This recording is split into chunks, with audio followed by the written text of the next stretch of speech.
आपकी dictation start होगी 5 second बाद।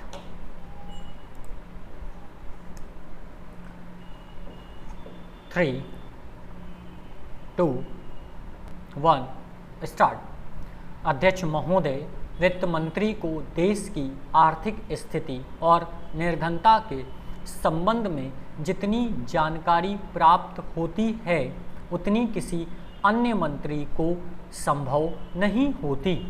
बजट बनाते समय वैसे तो बजट में आय व्यय का ब्यौरा होता ही है, लेकिन मूल रूप में देश की आर्थिक नीतियों में किस प्रकार का परिवर्तन हो तथा किस मार्ग पर वह देश को चलाना चाहते हैं, सरकार का लक्ष्य क्या है, इन सब नीतियों का बजट में विवरण होता है।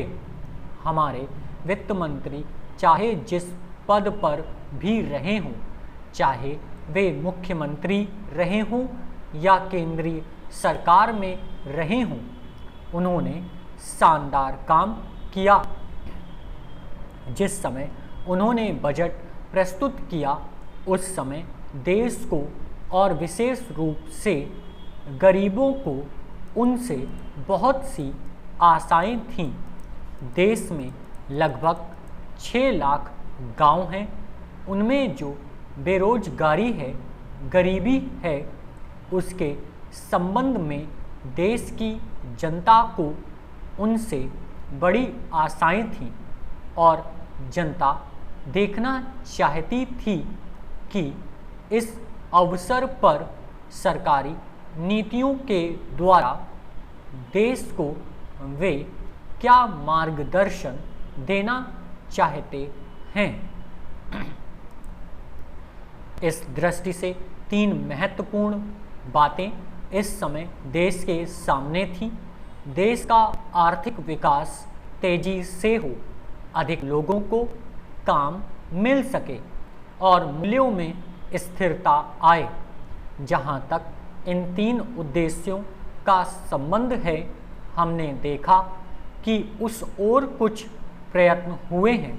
विशेष रूप से गरीबी हटाओ के संबंध में इस देश में जो चर्चा चल रही है वह बजट में कुछ सीमा तक उसका उल्लेख मिलता है, क्योंकि जितने भी प्रत्यक्ष कर लगे हैं वे ज़्यादातर धनी लोगों पर और विशेष रूप से शहर के लोगों पर लगाए गए हैं।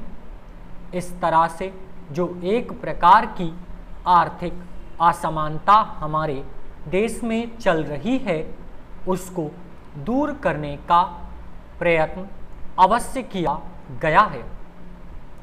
लगभग 5 दशक पूर्व जब हमारा देश स्वतंत्र हुआ था, उस समय देश में जितने सरकारी कर्मचारी थे वे ऐसा समझ बैठे थे कि अब तक देश में जिस तरह से अंग्रेज़ों का प्रशासन चल रहा था उस तरह से काम नहीं चलेगा, क्योंकि कांग्रेस के जो नए लोग आए थे, जो मंत्री बने थे, वे लोग धन के मामले में त्यागी आदमी हैं। धन से उनको मोह नहीं है, लेकिन बाद में उन्होंने देखा कि हमारे मंत्री लोग भी उसी तरह से शानदार जीवन पसंद करने लग गए जिस तरह से अंग्रेज करते थे।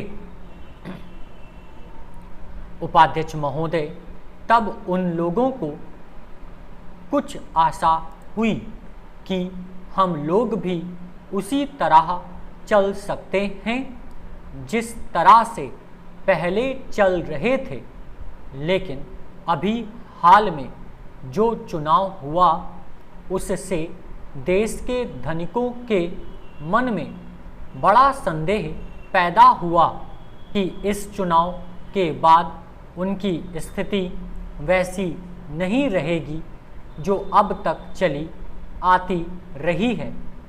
गरीबों और अमीरों के बीच में अब तक जो बहुत बड़ा अंतर चला आ रहा था उसको अब तेजी से दूर करने का प्रयत्न किया जाएगा। श्रीमान, मैं आपका बहुत ही आभारी हूँ जो आपने सदन में चालू वर्ष के बजट पर अपने विचार प्रकट करने का अवसर दिया। मैं इस बजट का समर्थन करना चाहता हूँ। श्रीमान, मैं सबसे पहले अपने दल के नेता प्रधानमंत्री को इस बात के लिए बधाई देना चाहता हूँ कि उनके नेतृत्व में देश में कांग्रेस दल को स्पष्ट बहुमत मिला और उसके फलस्वरूप यहाँ पर केंद्र में एक ऐसी सरकार का गठन हुआ जो कि देश में वास्तव में समाजवाद लाना चाहती है। मैं वित्त मंत्री जी को इस बात के लिए बधाई देना चाहता हूं कि लोकसभा के मध्यावधि चुनाव में जनता द्वारा कांग्रेस दल को जो आदेश दिया गया था उन्हें स्मरण है और वह तन मन धन से उसका पालन करना चाहते हैं। वह आदेश था देश में सामाजिक और आर्थिक विषमता दूर करने का, देश से गरीबी, बेकारी और बेरोजगारी को हटाने का और देश के जो पिछड़े हुए हिस्से हैं उनका पूरा विकास करने का।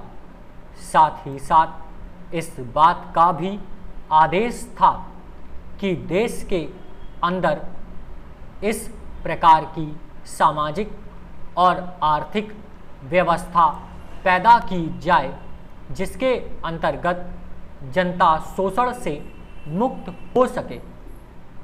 श्रीमान, यह ठीक है कि देश में कृषि के क्षेत्र में उत्पादन में वृद्धि हुई है, परंतु इसके साथ ही साथ यह भी दृष्टि में रखना चाहिए कि लागत में भी पूरी वृद्धि हुई है। इसके लिए आवश्यक है कि सिंचाई के साधन बढ़ाए जाएं और अधिक उन्नत बीजों का प्रयोग किया जाए। आज कृषकों को कृषि के यंत्र मिलने में बहुत कठिनाई हो रही है। जैसे छोटे छोटे ट्रैक्टरों का देश में बड़ा अभाव है। उनके बनाने के लिए शीघ्र नए कारखाने खोले जाएं, जिससे कृषकों को जल्द से जल्द ट्रैक्टर मिल सके। देश तभी प्रगति करेगा, हमारा ऐसा विश्वास है।